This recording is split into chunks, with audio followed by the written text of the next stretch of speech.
Welcome to Reality Tea Times 2, the podcast where we discuss all the trash reality TV we love to hate. I'm Tanika, and today we're going to be discussing 90 Day HEA. But again, I do want to apologize for my voice. Hopefully I don't sound too congested, although I'm recording this right after Below Deck, so I probably sound the same from that. But yeah, I don't believe we have any hot goss.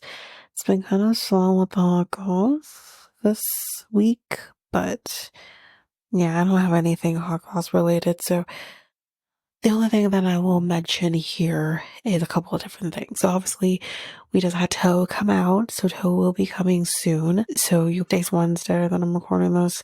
So yeah, you'll probably get Toe soon, maybe Friday or Saturday. We'll see how that goes. But yeah, you'll get Toe that soon. The other thing that I do want to mention, we have Bachelorette coming soon as well. So we have that coming up. We have lots of shows coming up this next little bit. I think for when I'm recording, it's actually Bachelor will be starting on Monday. So that's coming soon. And we also have another show that's coming out called Forbidden Love. And I'm watching it. So I think right now the consensus is I will probably cover the show, but there's a possibility that could change depending on how the first episode goes. But this could be very much like 11 translation situation where I'm covering it.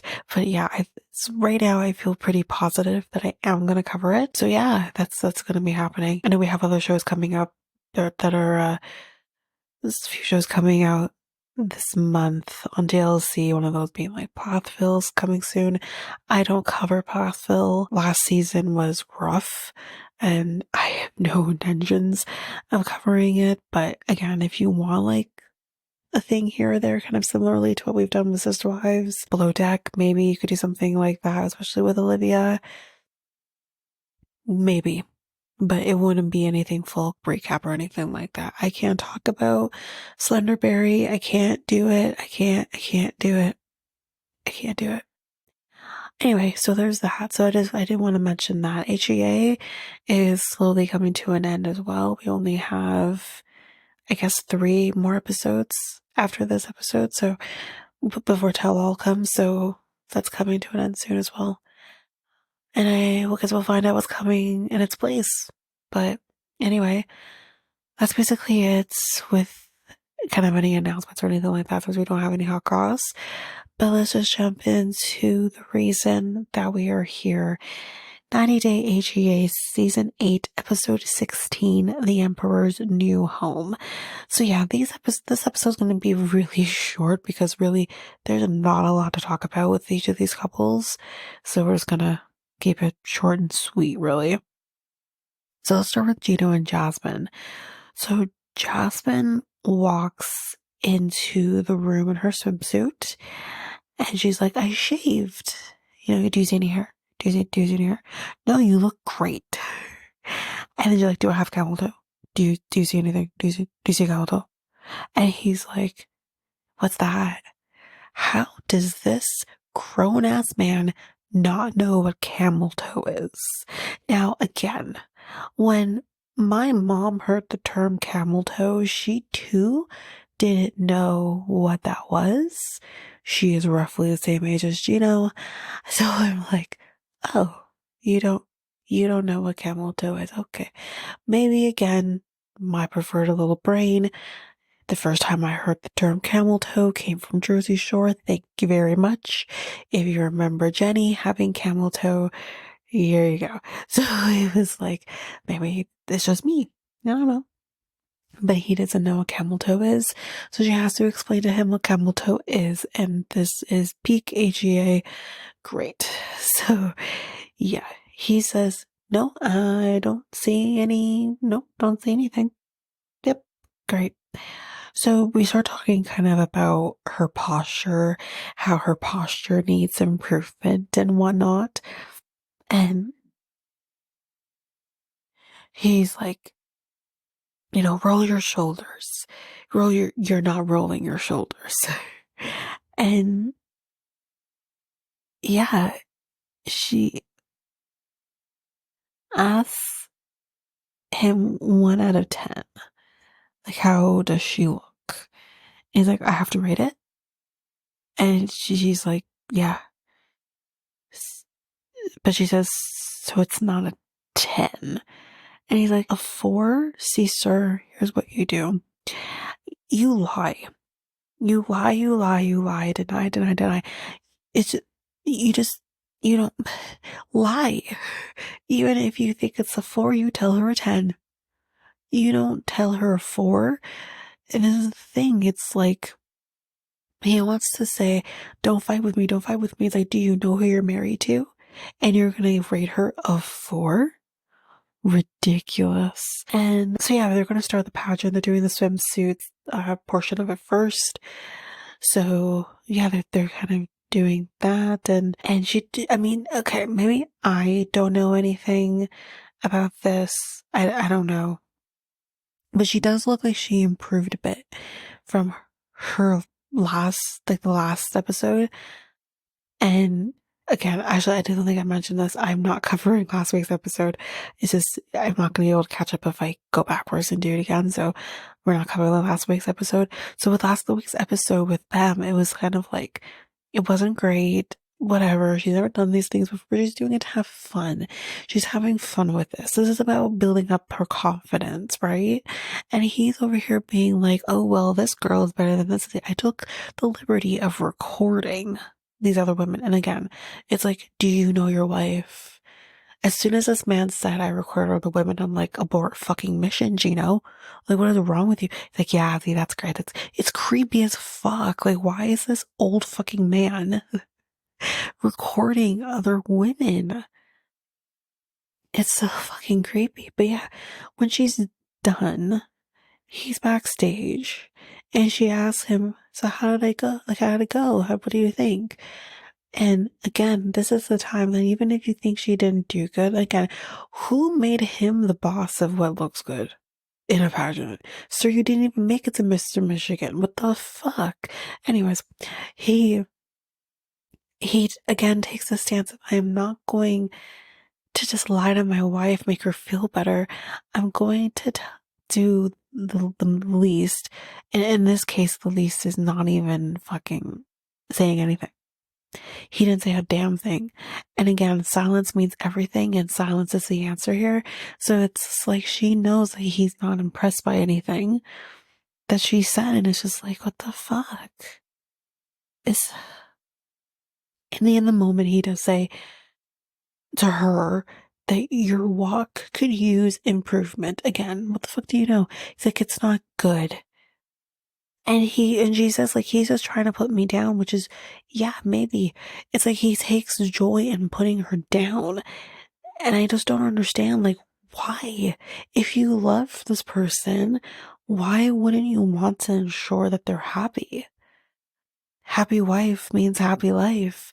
And aren't they definitely putting that to the test right now?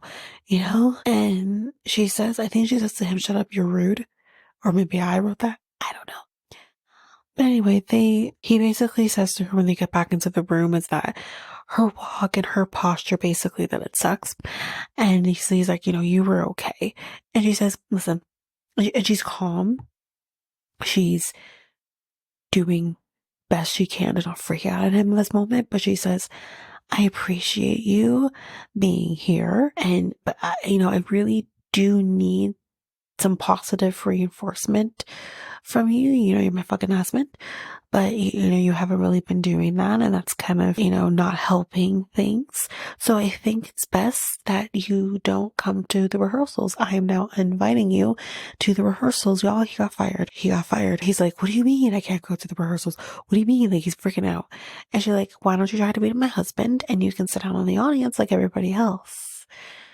And he's like, well, I do so much for her. I paid for this, I'm trying to help her. And this is the thanks I get. Sir, fuck you.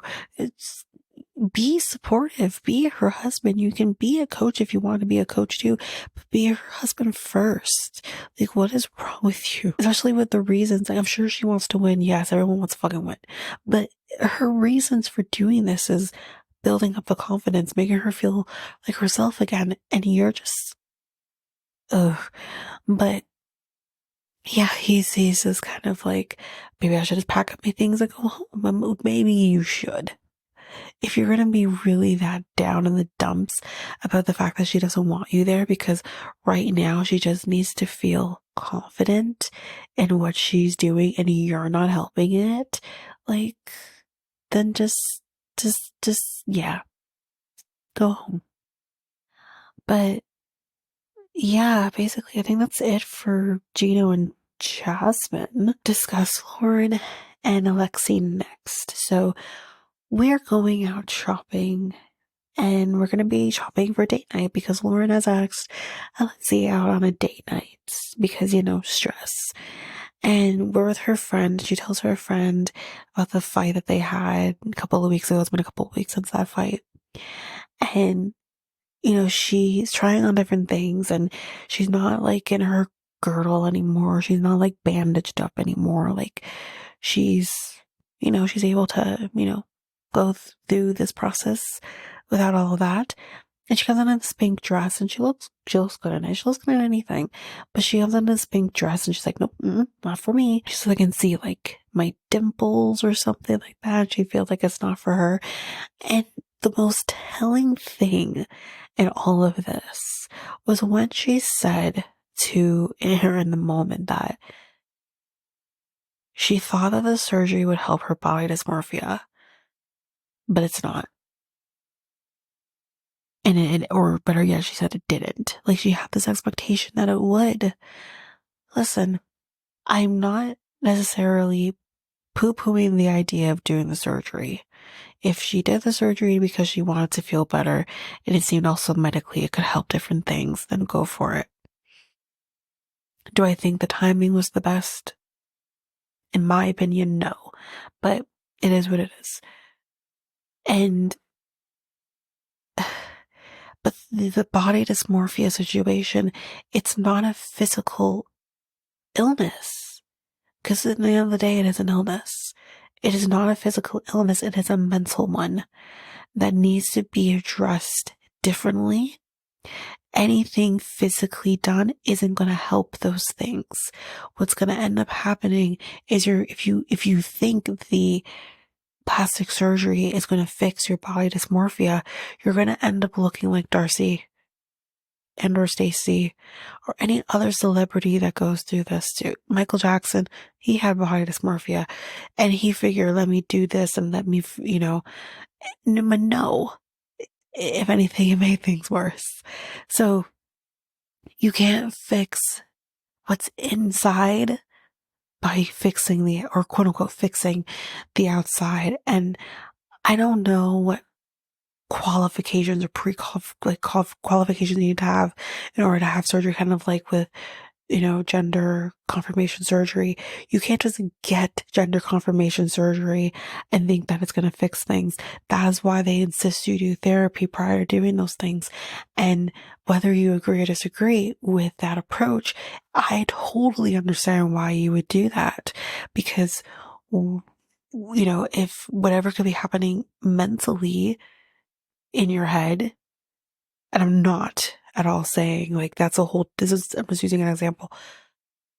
I'm not saying that, it's a mental thing, so you get over it, like don't do it. No, if you want to have gender confirmation surgery under the whole circumstances, 1,000%, I totally get it because you want to be complete. And if that is what you want to do, like it's just an example that I'm using. But I like the fact that they do that because you want to make sure you're fully okay with what is prior to what's about to happen, when it's going to happen, because it's a process while it's happening, the process after the fact. And we need to make sure someone's okay. So when I think you're opting into doing elective surgery for reasons like this, for someone like her, you need to have some form of therapy. And I think I understand with like Alexei kind of saying like, I don't want her to not be happy with the results and try and do more. So it was very telling in this, and I'm just like, Loren, you're not gonna fix what's inside right now in your head. And your mind is telling you this, and it doesn't matter what the physical is, because your mind is always going to constantly find something wrong with. I hope she addresses it if she's not already, because that's a whole separate situation. But anyways, she comes out in another dress. It's kind of more like a leopard or cheetah print, I should say, dress, and she looks great in it. She looks perfect in it, and she's like, do I look good? And she's like, it kind of reminds me of these sheets that his mom would put on his bed that they refer to as the sex sheets. So she ends up buying the dress, and they're going to have date night.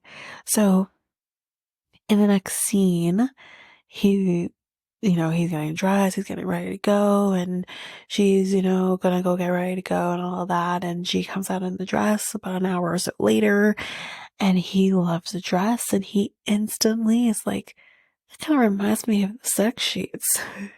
And she's like, I know, that's why I got it. So they're connecting on that. So it was great. They're having fun. They go to dinner, they're whatever, and all's going well until now. Loren said she wanted to have this date night be about him and be about like being appreciative of everything, right? And the first thing that she says to him, he's like, yeah, I really did enjoy you, taking over with kids in the home and everything, because she's not used to that. He's like, yeah, no, I hated it. And it's like, that's just the kind of the stressful thing. It's kind of the trigger. Maybe not talk about the things that he's doing now because you can't, but whatever. And he's like, yeah, I need to heal up quick and get back to it. Which is like, it works for them, I guess. Or maybe it doesn't, but we'll see. But it just feels icky to me. I love Alexei, but it just feels icky to me.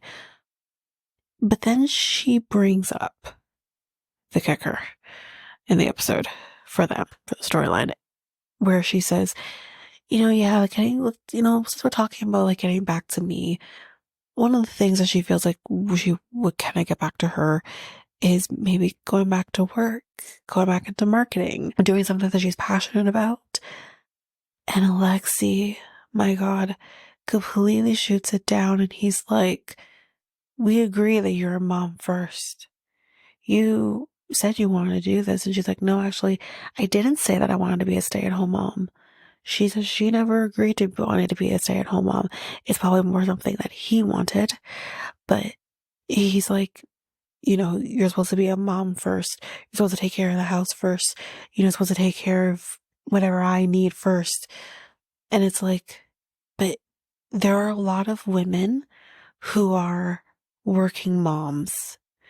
And if that is what she wanted, was to be a stay-at-home mom, I'm all for it. But if she doesn't want to be a stay-at-home mom and she wants to be a working mom, then why can't she have that? A lot of people do it and are like, I know for me, I could never be a stay-at-home mom. Not to say that others who do it aren't fulfilled with that, but I know for me, I would not be fulfilled with that.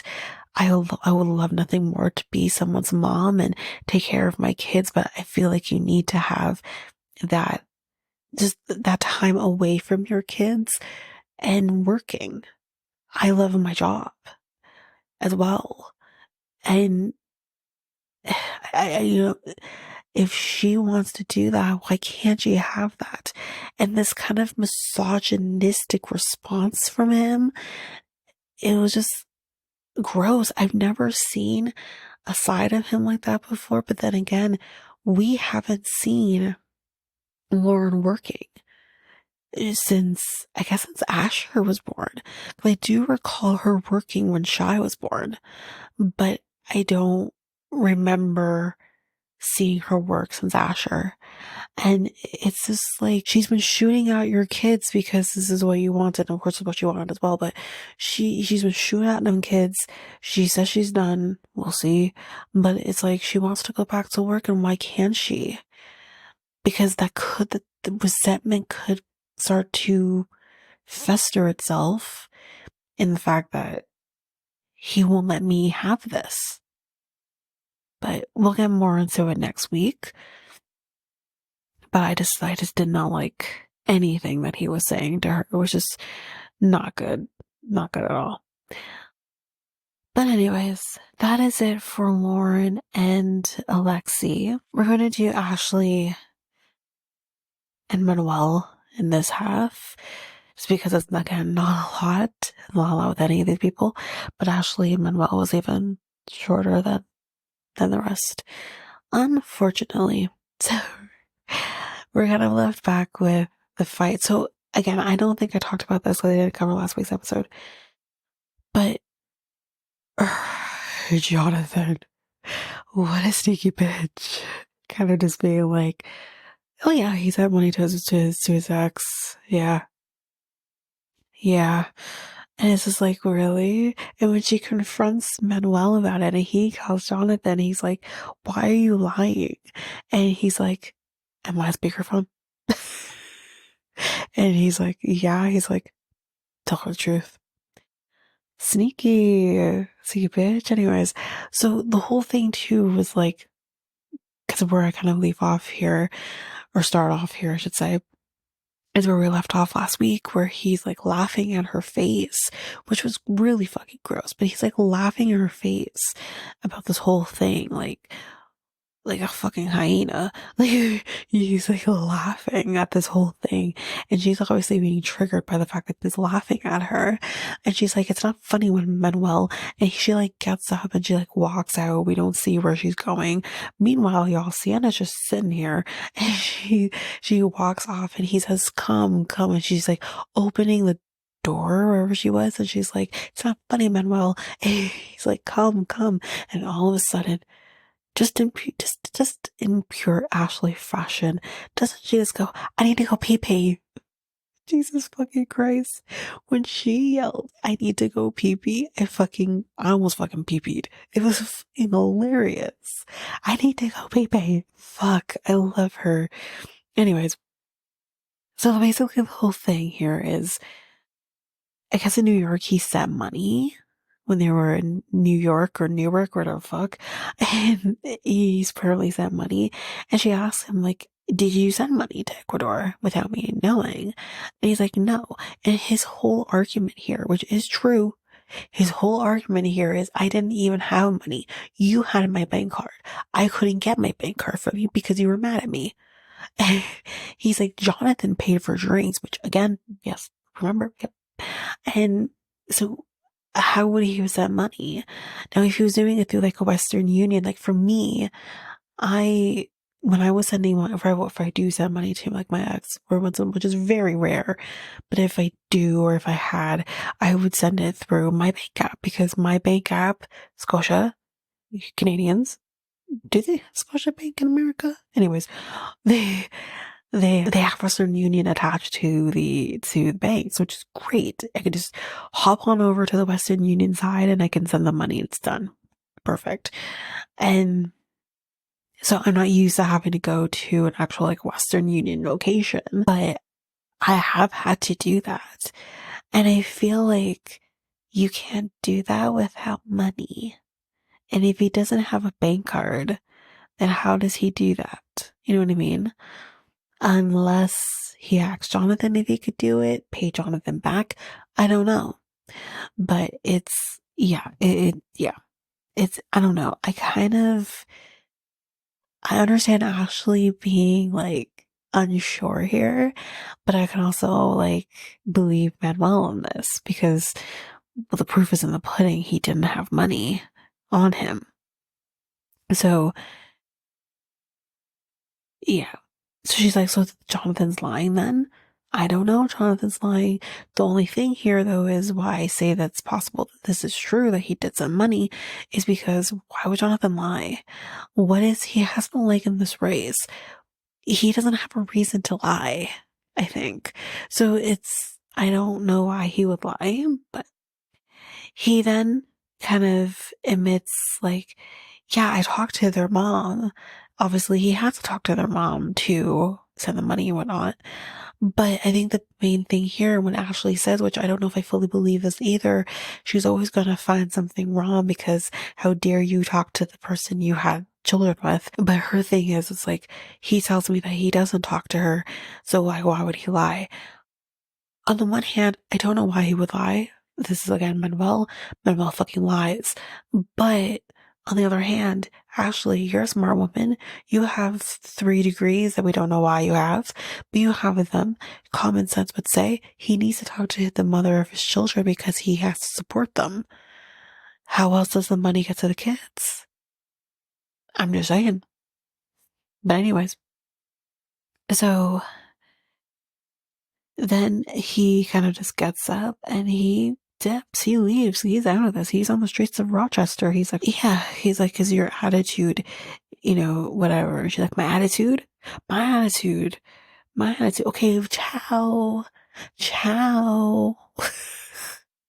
And yeah, he just leaves and he's on the streets of Rochester. It's fucking great. And Sienna basically asks her once he's left, like, do you regret bringing him here? And she's like, I don't know. And that's fucking telling. I hope they got the post-nup figured out because my God. Anyways, that's basically it for Ashley and Manuel. We're going to take a quick break here, and when we come back, we will jump in with the rest of the couples. I have a new song for you to take a listen to. This song is called Ray Claudio's One Track Mind by Super Dave. I did get this song from the PodSafe music directory on the World Podcast Network.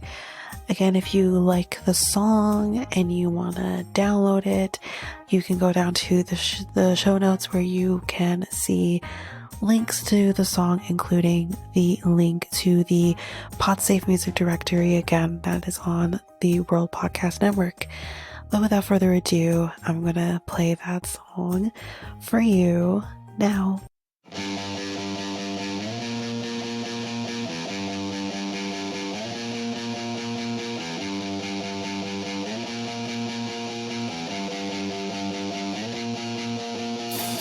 I wish I could hear what you're trying to say.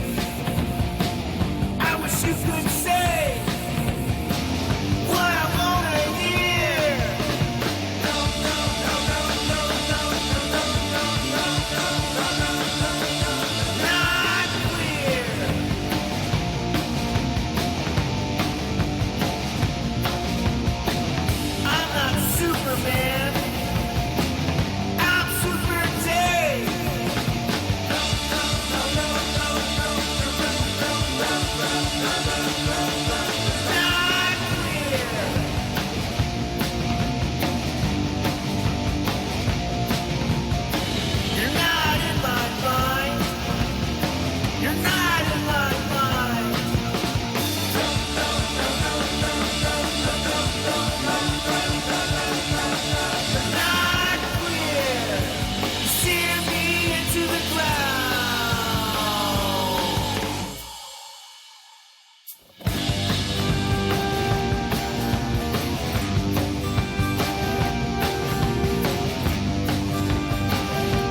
and I am back. So let's jump in with Thais and Patrick.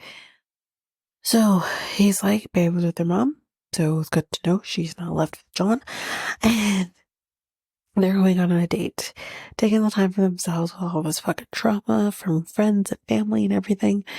So they're going to the restaurant where they actually had their first date. And it's actually one of his favorite restaurants because all you get is meat, meat, and more meat. The food looks great. She kind of was like, you defend your dad, you defend John. And I'm like, okay, first of all, number one, John deserved a little bit of defending. Your friends are fucking vile. You know what I mean? Dad, whatever. But she's like, you give your dad everything. My dad, like, he doesn't ask for anything. Patrick says, like, okay, but if your dad needed something, we would help him, right? And he says, your situation with your dad is very different than mine. You had your dad. I didn't. And he's like, you need to understand that, like, first of all, A, your dad gives us problems.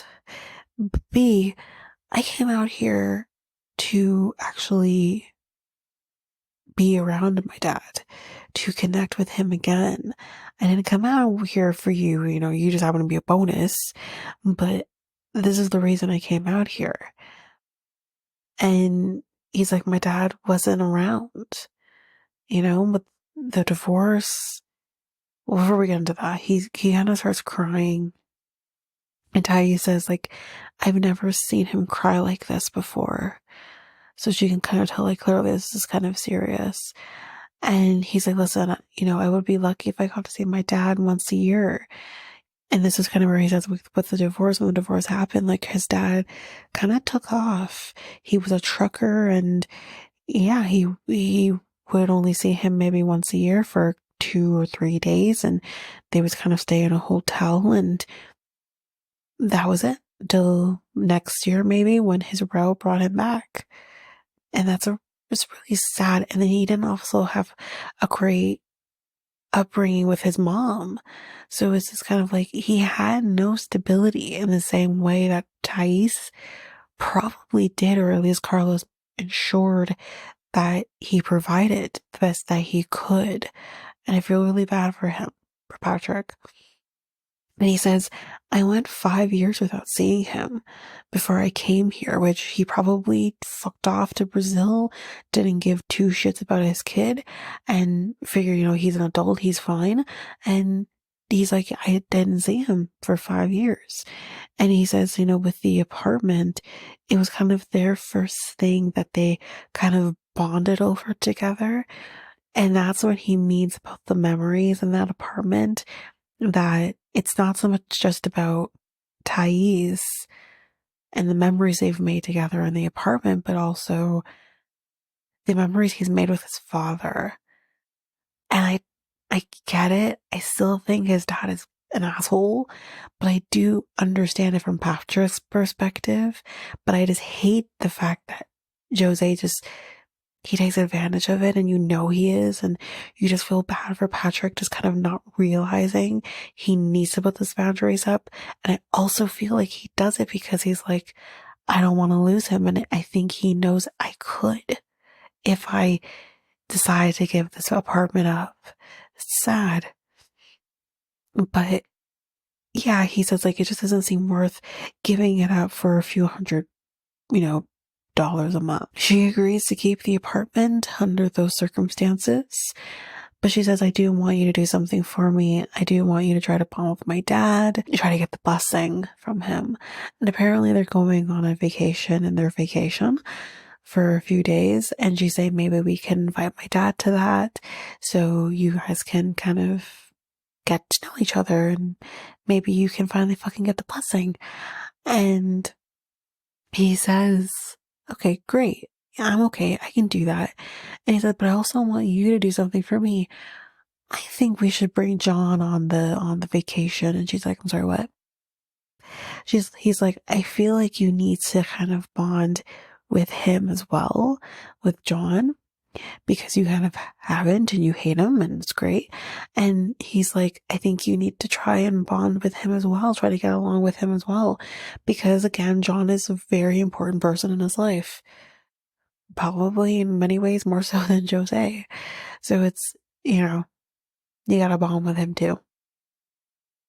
And Thais reluctantly agrees to do so, but she does agree to do it. And he says, like, I'll talk to him. And again, like, I don't know what he really needs to talk to him about, like, beyond best behavior, I guess, because I don't think John hates Thais. I think he does like her. So we'll see. But basically, that's kind of it with that.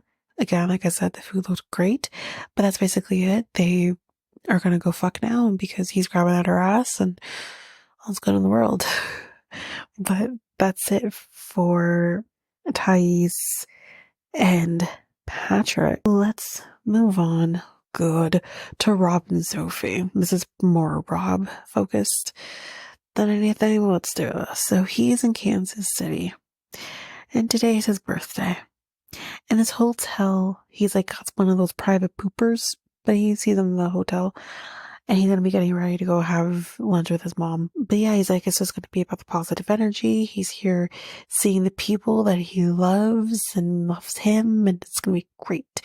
And okay, so while he's changing, he takes his shirt off and he does like the thing that, I know, like Dwayne Johnson does this.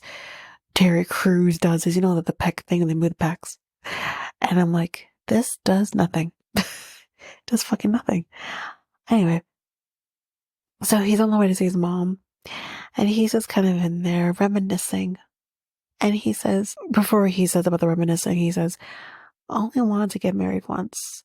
And he says, like, the reason he only wanted to get married once is obviously he's seen how relationships can go badly for his mom. He didn't want to kind of go through any of those things. So this is why he's kind of holding on to Sophie a little bit. For him, I don't know what Sophie's reasons are, but he's holding on to her. And he's like, I'm just trying to make this work. But then, yes, let's get back to the reminiscing, because he's like, that street down there, there's this girl, and that's the girl I was virginity to. She lived down that street. Yeah. Oh, in this house on the corner. Huge crush on her. We dated for like 2 weeks or so, and she ended up breaking up with me because her mom told her to. Let me repeat, he was 12 years old, dated this girl for 2 weeks, and the reason they broke up is because her mom told her to. He's like, yeah, Claire's not the only mom who's told a girl to break up with me. That's really fucking telling why. I'm actually very fucking curious. There's many reasons why this mother could have told her daughter to break up with Rob.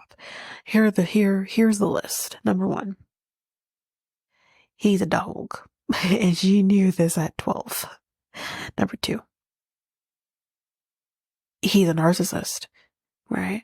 And she right knows this. And I want to lean to that because I think that's the most plausible reason when you have 2 moms telling you to break up with, you know, their daughters. And she clocked that from the beginning and said, this is going to go really bad, really quick.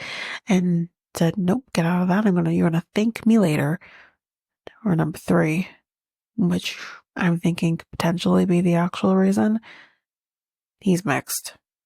When I don't know if the girl's white, but if she was, I need all things. I need all the information. But if she was white, dating this biracial man, and unfortunately, some white people see biracial men as just straight up black, you know, that's that, which they are, but just, you know, and they're just like, nah, it's racism, basically, you know? But I don't know. I can only speculate. I don't know enough. But I just found it really fucking interesting because for me, it's kind of like, huh, were you a narcissist at 12 too? Potentially. Feel like narcissism is something that just starts to rear its ugly head at a fairly young age. Anyways. So yeah, he's with his mom now. And, you know, they're doing whatever. He didn't think that marriage was going to be like this. Neither did I. Neither did anybody. But anyways, his mom says, I don't understand why she's not home, which I understand that. And again, like, this is her son. She's gonna support her son and everything, right? And I definitely understand because, listen, Rob is not innocent in any of this. He is a narcissistic asshole, so it's whatever. But she's not innocent in this either. Either you end it or you try to make it work. And right now, she's definitely giving off the vibe of she doesn't want to make this work. So end it. Set this fucker free and let him do what he wants to do. You know what I mean? But anyways, then we're with Sophie and Kay are back in Texas for a little bit. Not much here to really talk about with them, but let's go through it literally quickly. It's just like, I feel so bad, you know? It's Rob's birthday today, and he's in Kansas City with all the people that he loves and cares about, and I'm not there because you chose not to be there. You're gonna go party it off anyways with your friends. Not to give two shits about what's going on in your husband's life, which whatever, but you chose not to be there. Like, she kind of made it feel like somewhat accusatory or like sad that, oh, why couldn't I be there too? Because you chose not to be there. But anyways, that's basically it. They're gonna go party hardy, whatever. I don't care. Let's get back to Rob. Cause this, oof, we're at the club now. I don't know what kind of club this fucking is, but we got bottle service girls. It's the whole thing. And he's like, yeah, I used to club a lot when I was younger. Did this whole thing. He says, like, it is so tempting to let loose, but you know, he's married and all of this. But then one of the bottle service girls asks him, what's your sign? And he's like, well, it's August, so I have to give him that. But anyways, it doesn't matter. He's like, yeah, I'm a Leo. Listen, y'all. Listen. I'm going to say this right now. If you want to learn more about Leos, you can head over to my other podcast. We will be talking about Leos in a future episode. It should be coming out around August 8th. We're going to be talking about Leos because my co-host is a Leo.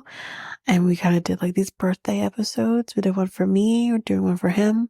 It's already recorded, but it's also coming out until August, it's coming out next month. And when I tell you, when we kind of went through that,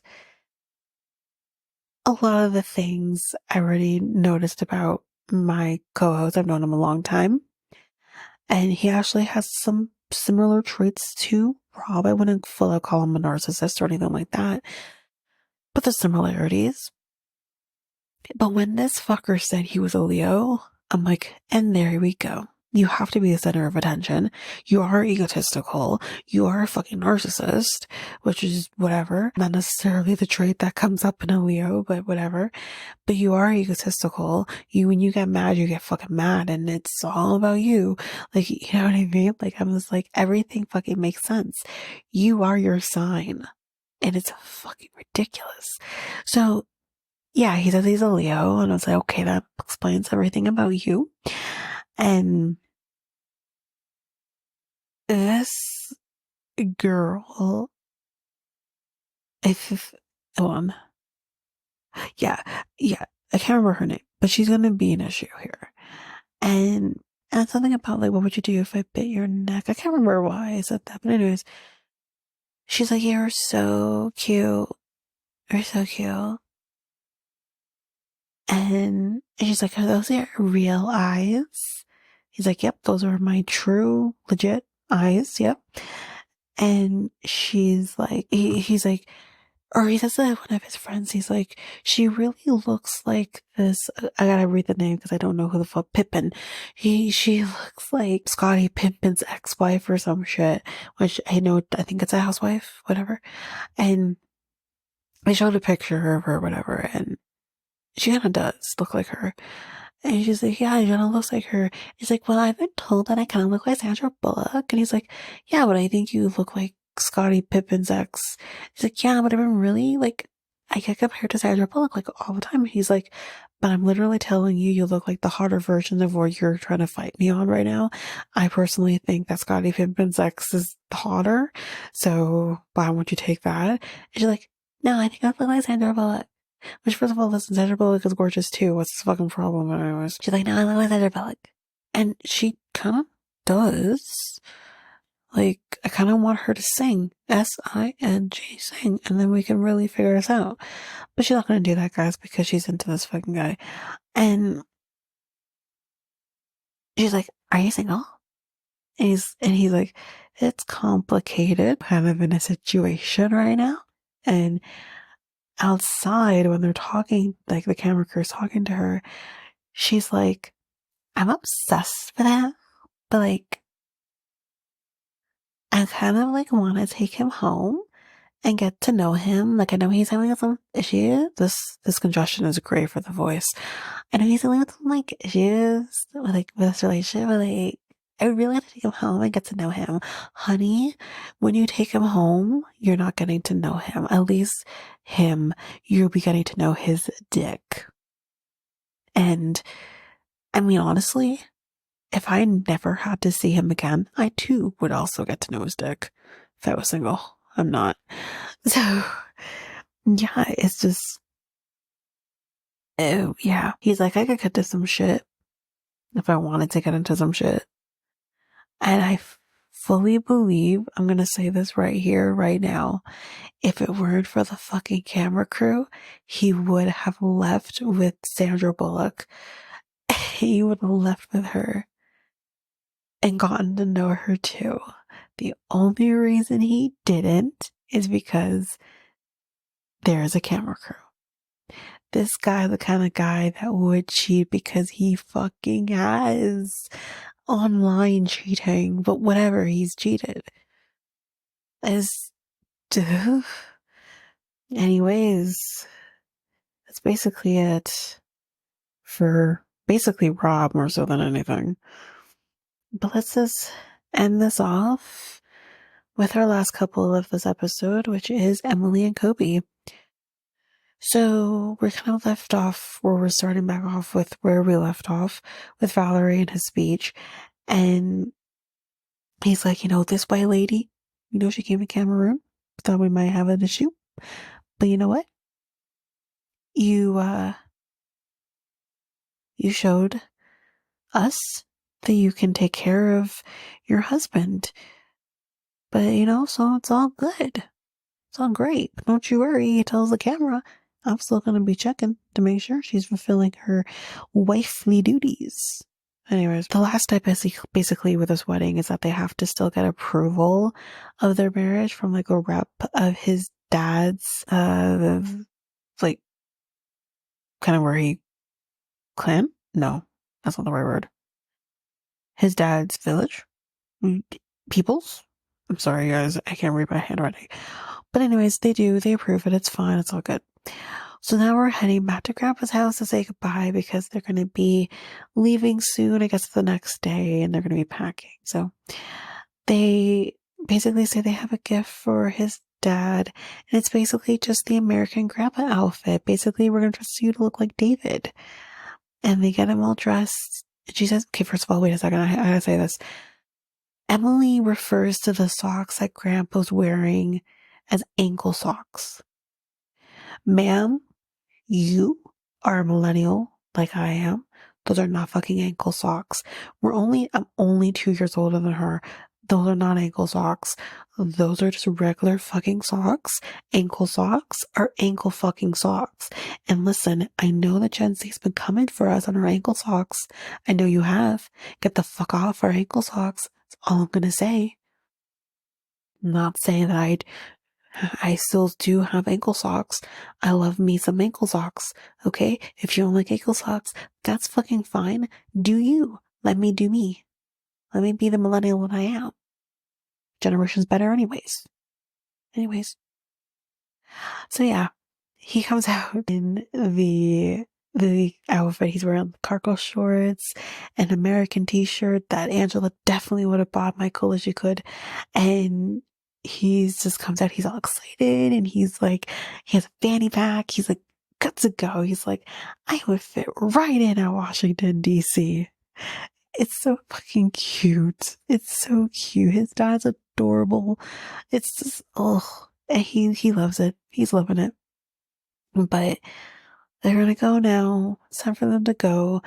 And the goodbye is so sweet and heartbreaking a little bit. And you don't want him to say goodbye, but you know he has to. And it's just so sad.